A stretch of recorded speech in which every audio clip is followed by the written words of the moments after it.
Chapter 6, Tails, You Win. I've been banging away at this thing for 30 years. I think the simple math is, some projects work and some don't. There's no reason to belabor either one. Just get on to the next. Brad Pitt accepting a Screen Actors Guild Award. Heinz Berggruen fled Nazi Germany in 1936. He settled in America, where he studied literature at UC Berkeley. By most accounts he did not show particular promise in his youth. But by the 1990s Berggruen was, by any measure, one of the most successful art dealers of all time. In 2000 Berggruen sold part of his massive collection of Picassos, Braques, Klees, and Matisses to the German government for more than 100 million euros. It was such a bargain that the Germans effectively considered it a donation. The private market value of the collection was well over $1 billion. That one person can collect huge quantities of masterpieces is astounding. Art is as subjective as it gets. How could anyone have foreseen, early in life, what were to become the most sought-after works of the century? You could say, skill. You could say, luck. The investment firm Horizon Research has a third explanation, and it's very relevant to investors. The great investors bought vast quantities of art, the firm writes. To the power of 9, a subset of the collections turned out to be great investments, and they were held for a sufficiently long period of time to allow the portfolio return to converge upon the return of the best elements in the portfolio. That's all that happens. The great art dealers operated like index funds. They bought everything they could. And they bought it in portfolios, not individual pieces they happened to like. Then they sat and waited for a few winners to emerge. That's all that happens. Perhaps 99% of the works someone like Berggruen acquired in his life turned out to be of little value. But that doesn't particularly matter if the other 1% turn out to be the work of someone like Picasso. Berggruen could be wrong most of the time and still end up stupendously right. A lot of things in business and investing work this way. Long tails, the farthest ends of a distribution of outcomes, have tremendous influence in finance, where a small number of events can account for the majority of outcomes. That can be hard to deal with, even if you understand the math. It is not intuitive that an investor can be wrong half the time and still make a fortune. It means we underestimate how normal it is for a lot of things to fail, which causes us to overreact when they do. Steamboat Willie put Walt Disney on the map as an animator.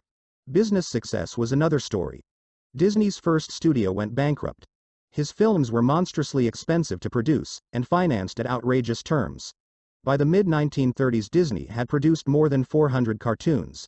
Most of them were short, most of them were beloved by viewers, and most of them lost a fortune. Snow White and the Seven Dwarfs changed everything. The $8 million it earned in the first 6 months of 1938 was an order of magnitude higher than anything the company earned previously. It transformed Disney Studios. All company debts were paid off. Key employees got retention bonuses. The company purchased a new state-of-the-art studio in Burbank, where it remains today. An Oscar turned Walt from famous to full-blown celebrity. By 1938 he had produced several hundred hours of film.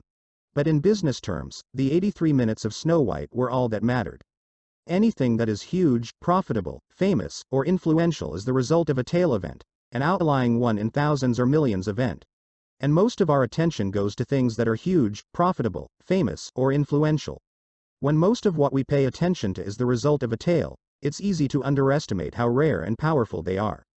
Some tail-driven industries are obvious. Take venture capital. If a VC makes 50 investments, they likely expect half of them to fail, 10 to do pretty well, and 1 or 2 to be bonanzas that drive 100% of the fund's returns. Investment firm Correlation Ventures once crunched the numbers. Squared out of more than 21,000 venture financings from 2004 to 2014. 65% lost money. 2.5% of investments made 10 by minus 20 by. 1% made more than a 20x return. 0.5%, about 100 companies out of 21,000, earned 50x or more.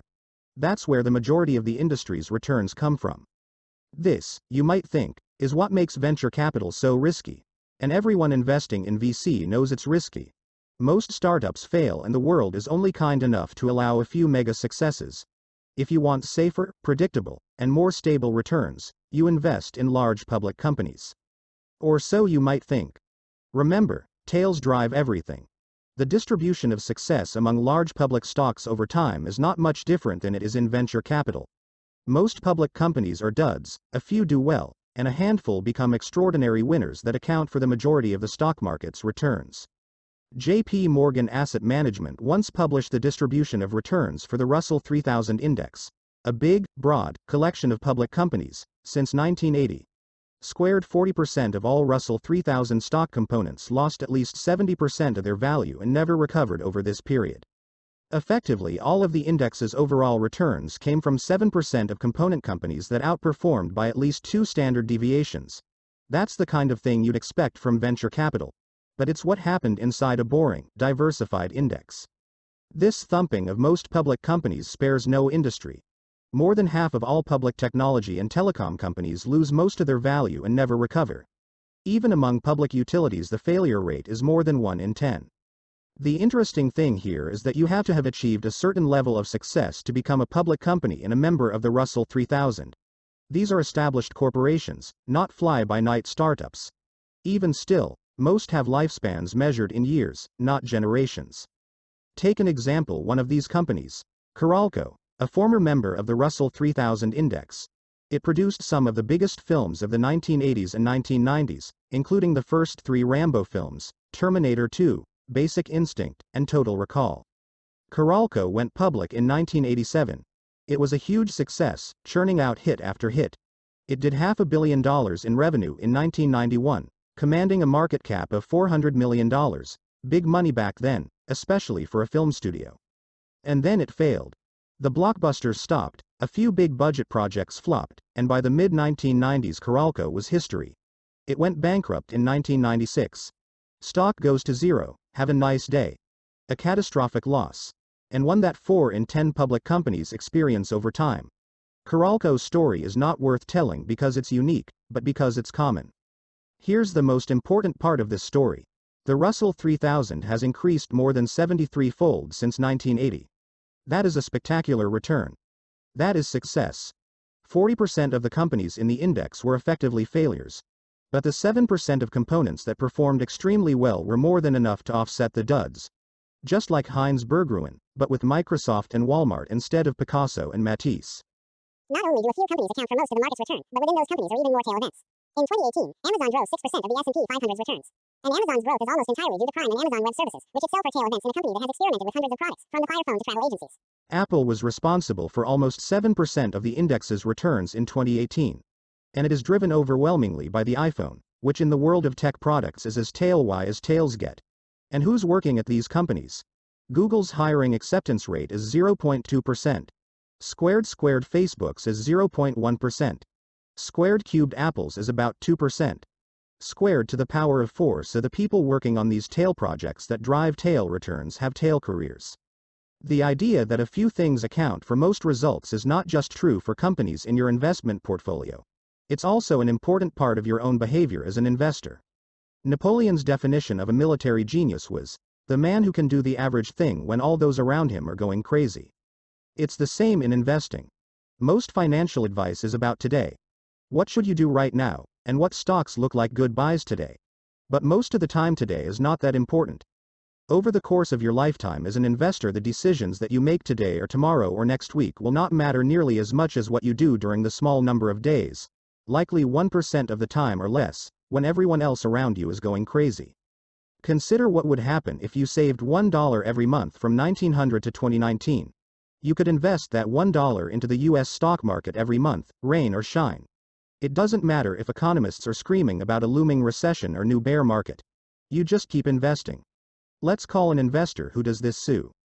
But maybe investing during a recession is too scary. So perhaps you invest your $1 in the stock market when the economy is not in a recession, sell everything when it's in a recession and save your monthly dollar in cash, and invest everything back into the stock market when the recession ends. We'll call this investor Jim. Or perhaps it takes a few months for a recession to scare you out, and then it takes a while to regain confidence before you get back in the market.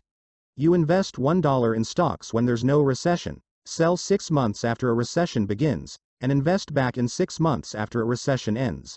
We'll call you Tom. How much money would these 3 investors end up with over time?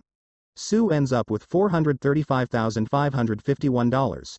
Jim has $257,386. Tom $234,476. Sue wins by a mile. There were 1,428 months between 1900 and 2019. Just over 300 of them were during a recession. So by keeping her cool during just the 22% of the time the economy was in or near a recession, Sue ends up with almost 3/4 more money than Jim or Tom. To give a more recent example, how you behaved as an investor during a few months in late 2008 and early 2009 will likely have more impact on your lifetime returns than everything you did from 2000 to 2008. There is the old pilot quip that their jobs are hours and hours of boredom punctuated by moments of sheer terror. It's the same in investing. Your success as an investor will be determined by how you respond to punctuated moments of terror, not the years spent on cruise control. A good definition of an investing genius is the man or woman who can do the average thing when all those around them are going crazy. Tails drive everything. When you accept that tails drive everything in business, investing, and finance, you realize that it's normal for lots of things to go wrong, break, fail, and fall. If you're a good stock picker, you'll be right maybe half the time. If you're a good business leader, maybe half of your product and strategy ideas will work. If you're a good investor, most years will be just okay, and plenty will be bad. If you're a good worker, you'll find the right company in the right field after several attempts and trials. And that's if you're good. Peter Lynch is one of the best investors of our time. If you're terrific in this business, you're right 6 times out of 10, he once said. There are fields where you must be perfect every time. Flying a plane, for example. Then there are fields where you want to be at least pretty good nearly all the time. A restaurant chef, let's say. Investing, business, and finance are just not like these fields. Something I've learned from both investors and entrepreneurs is that no one makes good decisions all the time. The most impressive people are packed full of horrendous ideas that are often acted upon.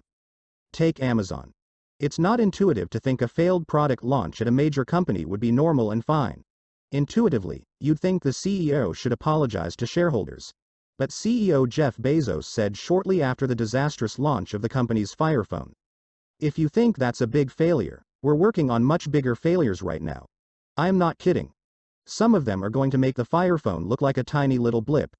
It's okay for Amazon to lose a lot of money on the Fire Phone because it will be offset by something like Amazon Web Services that earns tens of billions of dollars." Tails to the rescue. Netflix CEO Reed Hastings once announced his company was canceling several big budget productions. He responded, "Our hit ratio is way too high right now. I'm always pushing the content team. We have to take more risk. You have to try more crazy things, because we should have a higher cancel rate overall." These are not delusions or failures of responsibility. They are a smart acknowledgement of how tails drive success.